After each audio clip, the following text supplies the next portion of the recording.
Si nous n'avons pas pu attraper le film au pif à cause de ses horaires, et je cherche encore la logique de diffuser un tel film à minuit, nous l'avons attrapé en KDX le lendemain.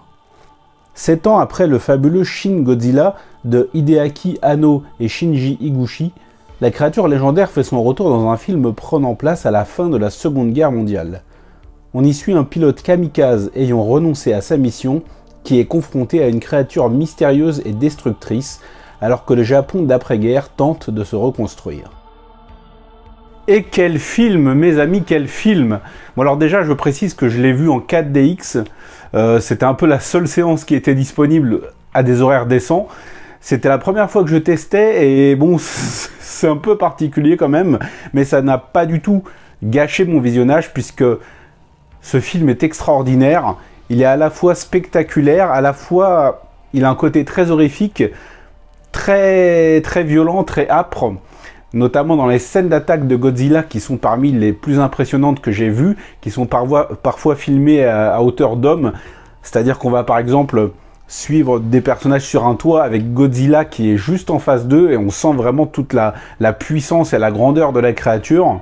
Et le film a aussi également un côté humain très touchant, avec ces personnages qui essaient de se reconstruire, qui essaient de retrouver une place, de retrouver un foyer, et qui vont se recomposer une famille avec des gens, voilà, qu'ils vont trouver sur leur chemin, des gens qui ont tout perdu comme eux, qui ont perdu leur famille lors de la guerre.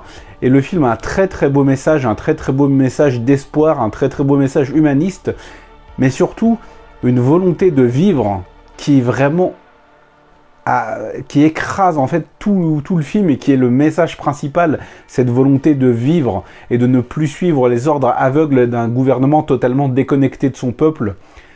Pour ça, ce Godzilla Minus One est vraiment remarquable. Je le trouve très bien écrit, il alterne entre moments très touchants, très humains, et des scènes absolument spectaculaires. Il y en a plusieurs vraiment qui me restent encore en tête. Je pense notamment à une scène où Godzilla est dans l'eau et il va poursuivre un bateau, et les gens sur le bateau essayent à tout prix de l'abattre, hein, de lui tirer dessus à la mitraillette. Et ça donne vraiment lieu à des scènes d'un spectaculaire assez bluffant, notamment quand on sait que le budget du film, c'est même pas 20 millions, je crois, de mémoire.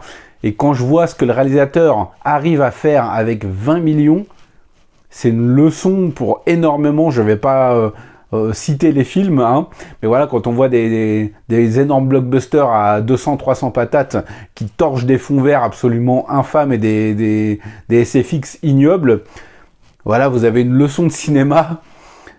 Pour moins de 20 millions, vous avez un film spectaculaire qui est à la fois très divertissant, à la fois très galvanisant et à la fois très beau. J'ai vraiment trouvé son message très beau, et je m'attendais pas à ce que le côté humain soit aussi appuyé dans ce film. On a aussi des scènes absolument jouissives lorsque Godzilla va attaquer la ville, avec le thème original du premier film, voilà, puisqu'on va fêter les 70 ans de la créature.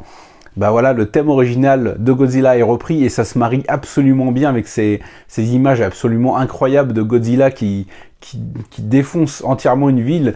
Et la scène où il va cracher son fameux rayon, elle est incroyable, parce qu'on voit de la base de sa queue qui commence à se charger au niveau des écailles. C'est absolument incroyable, on sent la puissance atomique de la créature, on sent qu'il va tout dévaster sur son passage, et c'est absolument le cas. Bref, je prie pour une ressortie sur les écrans français, parce que c'est vraiment un des films de l'année pour moi. Je l'ai trouvé miraculeux, magnifique. Je sais pas si on peut vraiment le comparer à Shin Godzilla, même s'il y a énormément de choses en commun. Je pense que je l'ai préféré à Shin Godzilla, même si Shin Godzilla est un excellent film également. C'est vraiment histoire de comparer les deux dernières sorties de la créature.